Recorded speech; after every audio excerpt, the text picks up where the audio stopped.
All right, so let's begin first with how the country is responding with the surge in cases of Omicron. Take a look at how total 578 cases have been reached, 142 in the national capital, Delhi, which is reporting a sudden surge. And Maharashtra is now on the second with 141 cases. Let's take a look at the southern state of Kerala, about 57 cases that are being reported, while Gujarat, about 49 cases for now. Let's take a look at other states like Rajasthan, where it stands at about 43 cases. So this is primarily the sudden surge that has been reported in different states. So ensure that you're vaccinated and take care of yourself. Now let's take a look at the ground check and what's been making headlines with regard to the COVID vaccines also that have come.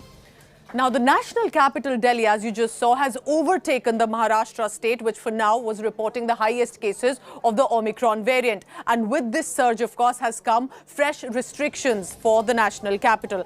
At this point, in a bid to ensure that situation does not go out of hand, a night curfew has been imposed in Delhi. This night curfew would be applicable from 11 p.m. to 5 a.m. and starts tonight. Apart from the night curfew, there is a ban on social and cultural gatherings, a 50% capacity cap in bars and restaurants. Home Ministry has already issued orders to all the states seeking local level curbs, containment measures to keep Omicron threat at bay. Centre has asked all states to observe all precautions and not let their guard down at this point. Or of course, big news of the weekend was that vaccination has now been announced by Prime Minister Narendra Modi. And of course, for now, it is only an age group. Not all children will be getting the COVID jab. But what we can tell you that from January 3rd at least, the Covaxin has made children's registration for vaccination simple. Children between the ages of 15 to 18 years qualify for the first jab of COVID vaccine. Platform for teenagers registrations will be opening on 1st January 2022. So right now, the Covaxin will have only one option, which is Bharat Biotech's Covaxin. Zydus, though, has been approved, is currently only going to be given to the adults first. So children can register with their family members and can also register separately. Student ID cards can be used as well if they don't have Aadhaar cards. One mobile can register 4 members of a family.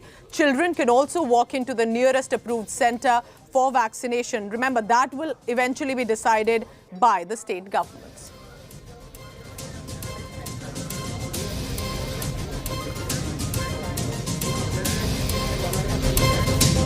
So, of course, there are many questions still in the minds of both children and specifically parents, and I have it all answered for you. We've spoken to experts across the fields, and these are some of the questions that I want to put across to you. Let's begin. Now, one of the first big questions is that which age group is eligible for the vaccine? So, the teenagers will be at about 15 to 18 age groups will be eligible for the COVID vaccine for now. Of course, your question then will be, where do I register? Go on the Covaxin platform where all the adults have registered themselves. That will now have a kids registration portal, and a platform also will be given on the side for the children to be registered. What proof of identity will you need? It will be a student identity card or the family member's ID that you must have to register your child on the Covaxin application. When can I register? The registration will begin from January 1st, and from January 3rd, we can then expect the rollout to start. Which vaccine is available for now? Mainly the Covaxin, while the Zycov-D is still waiting for a final approval.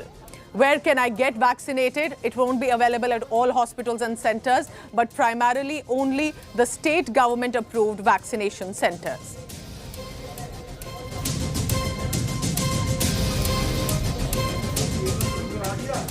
So, of course, while parents have waited all this while to ensure their children are also safe and protected, the one question that we have heard, at least in the past few days, is how do then parents register the teenagers? And we have it answered for you. My colleague Milan Sharma spoke to R.S. Sharma, who's basically heading the Covaxin application, and he will answer exactly what you need to know. Listen in.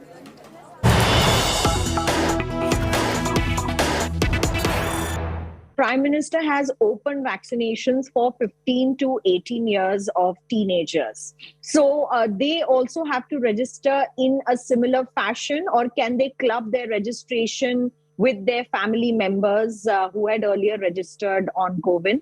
Or will that be a separate one? Absolutely wonderful question. What can happen, as you know, one phone allows as much as 4 registrations. So Yeah. let's say husband and wife are registered and they are 2 children which are between 15 to 18 years of age. They will be able to create entries for their children. Okay. Alternatively, children can also register themselves separately. So Hmm. whichever way it is comfortable for them, they can do that. And children of born in the year 2007 or before, that is Hmm. 2006 and 2005, will be eligible for getting the jabs for the children.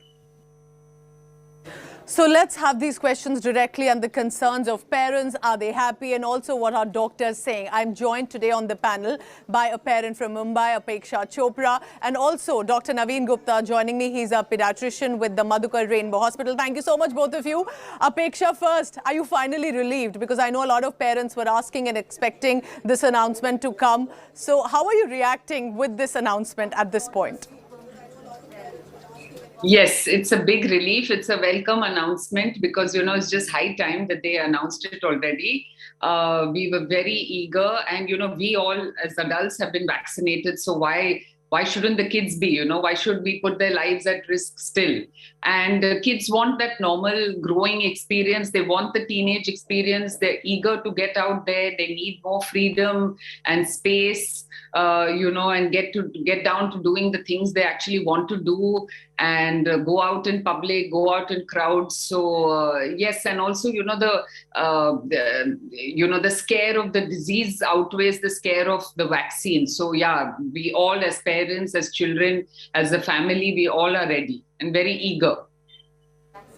Apeksha, because I've been speaking to some parents, would it be correct to say that many of you do feel that it could fasten the process if family doctors or the pediatricians could get an access also to the children vaccines, that there is a trust factor between parents and the doctors? Do you also think that should be considered for now?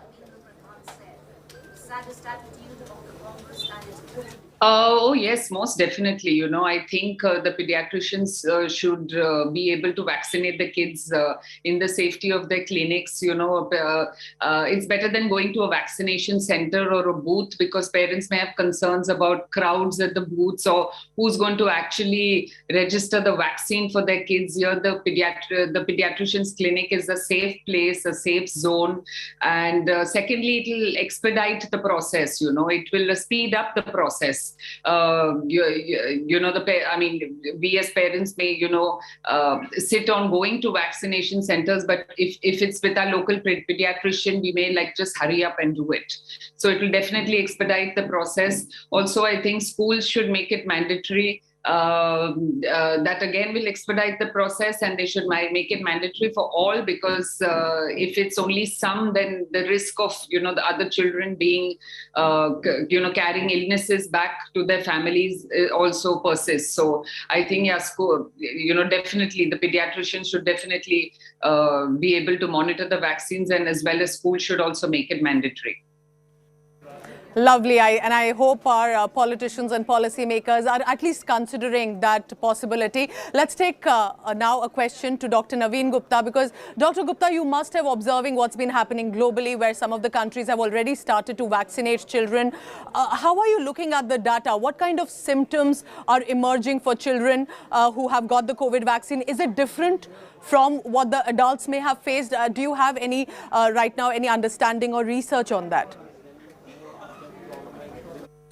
Yeah, so initially when the vaccination drive started, even after the studies, although the trials, they did not mention any increased side effects. So far, the limited data that suggests that the side effects which have been seen in children, they are also similar to that seen in adults, like some little bit of fever, if at all it occurs, myalgia, pain at the injection site. Then some kids, they experience headache, and usually these symptoms are temporary and it lasts for 48 hours only. Like in US, because the country, they are giving mRNA vaccines. So with the mRNA vaccines in adults, typical side effects, which was myocarditis, that was more seen. And the people and the doctors, they were apprehensive there that maybe in the kids, they might see more incidence of myocarditis, but it hasn't seen, there have been no data which suggests that the increased incidence of myocarditis following the vaccination in kids so far. Although they always say that the kid should be monitored, that after a few days of vaccination, if the kid or the child develops sudden dyspnea, shortness of breath, or palpitations, then they should consult the doctor and a thorough evaluation should be taken so that we can rule out myocarditis and treatment can be instigated early. In India, the vaccines which we are giving, there have been no increased risk of myocarditis, which is seen in the adult population. So I think the data so far suggests that we should be definitely very cautious in children. The side effects should be the same as experienced in the adults, like minor degree of fever, headaches, myalgia, the pain at injection site. But yes, monitoring is definitely required. Okay, that's an important point. So that also will now be looked at as our kids start to get jabbed. I'm now also joined, please stay on with me, Dr. Naveen Gupta and Apeksha. I'm joined by two teenagers. And of course, this announcement is going to directly impact them. I'm joined by Malika Kohli and I'm also joined by Utkarsh Kalra. Malika, first, I want to come to you because you've traveled abroad. And you were telling me that you've already got a vaccine done against COVID-19 and that literally saved your life. Do you want to talk about that? I'm so glad to see you all happy and healthy today. I got COVID on December 8th, and I was supposed to come back. Actually, I got tested because I was supposed to come back to enter the airport, and I had no symptoms before that. So I had already gotten both the Pfizer vaccines, and I was very privileged to get that. And due to that, and because of that, I was very lucky that I had mild to no symptoms. All I got was body ache and a little bit of headache and tiredness. I had no cough, no cold, no fever. And I think definitely I would like to say that the vaccine is what helped me overcome COVID this time, because otherwise, without family and without anyone really there, without the support system abroad, it's really difficult for us, especially us children, to fight COVID. And I think the only thing that saved me was the vaccine, because I got no symptoms and I was pretty at ease with the whole situation. So yeah. Lovely. And, your experience, I think, is going to be heard and reflected, and for so many children who are waiting for that. So, of course, a teenager who's got jabbed and, such a brave girl has come out of COVID just about a few weeks ago. Utkarsh, because you're a student here in Delhi, what does that announcement mean for you? So many restrictions for 2 years. Do you think now you're looking forward for some more plans? How are you looking at this announcement? Okay, so the vaccine has now come to India, and for 15 to 18 years old, and I can finally go to school with less of danger and go out with my friends to malls and even go out of station with family, and then with less of danger. And I can even go to the offline coaching where I can understand much better than online. All right, I think and I hope that children start to get more vaccinations now. And please stay on with me because I want to go back to you, Apeksha. As we are listening to what these children have to say, how are the parents reacting? Are you planning a vacation? Are you planning some plan for yourself and for kids once they resume normal lives? Are you just happy that the kids now can go out and about and live like we did just before 2020? Oh yes, for us and even for the children, for the kids, they're just itching to get back to normal lives. They're itching to go back and meet their friends and go to school and lead a normal life. And they've been seeing us for a long time, going to theaters, going to clubs, going about our daily activities, and they're still being restricted. So they can't wait to get back to doing the things they used to. It will take a little while, but yeah, I think they should go with the flow once it starts. All right. So just a final question from Dr. Gupta as well. Doctor, because you must have got so many cases of children and of teenagers, do you think that we could return to normal lives? Do you think this vaccination for teenagers first and then later other age groups could make a difference now with regard to COVID-19?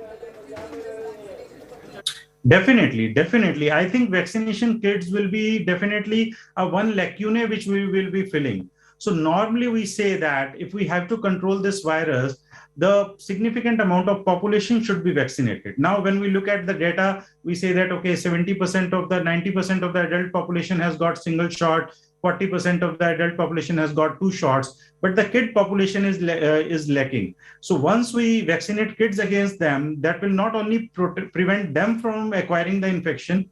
If they acquire infection, the severity should be less. It will also help in preventing the spread of the infection, because once they will be vaccinated, they will start going to school. So it will have implication both for the mental as well as for the physical well-being of the child.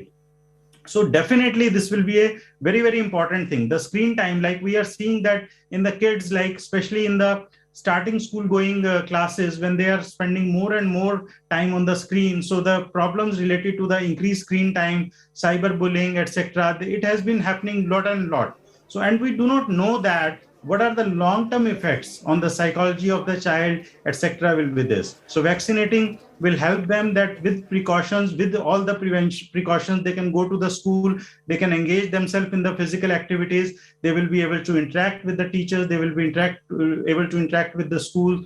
And in the countrywide, if we say that, it will prevent the community spread also. And definitely the virus will also stop changing its shape. And newer virus variants, the probability is that it will be lesser if the kids will be vaccinated.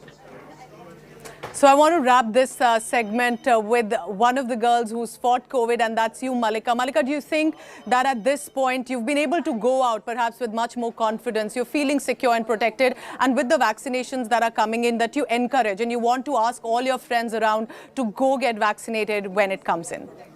Definitely, because especially the age group that they've opened it for, 15 to 18, all these kids have boards this year especially, and as we know that they're happening, they're not online and they're offline. Correct. So I think definitely is the most important thing, especially with so many new variants coming in every 3-4 months. I think it's the most important thing right now at this point to get vaccinated, and I urge every single child to get vaccinated right now. Well, hear the word of this young girl, and thank you so much all of you for joining us with your questions, concerns, perspective, and I hope our viewers who are watching this program have also been able to get more updates. Thank you so much for joining us on 6 p.m. Prime. After the break, I'm going to bring to you how the global situation is, because it appears